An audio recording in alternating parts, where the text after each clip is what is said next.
Wahoo and Umbrella were the first two underwater shots that I ever observed close up. It was more amazing in some ways than an above-ground nuclear shot.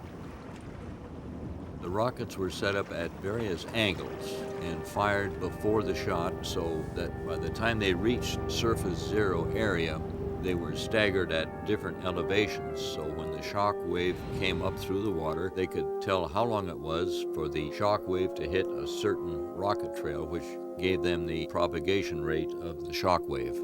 I was about 2.5 miles from them. The rockets went off, and then suddenly this gigantic column of water shot straight up into the air. And you're watching the waves come closer and closer to the ship, and at 2.5 miles, it's hard to judge how far away it was from surface zero. But suddenly the waves just washed over the ship, and you could then see how gigantic the height of that wave was.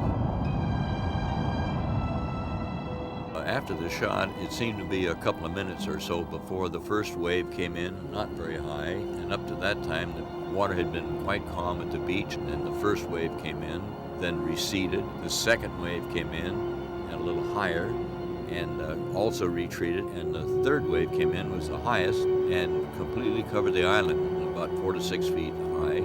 And after about 10 minutes, the water subsided, we could get down out of the tree. And a few minutes later, a light plane from Wetak came over, throttled back his engine, and hollered, "Are you all right down there?" So we waved that we were in good shape, so off he flew.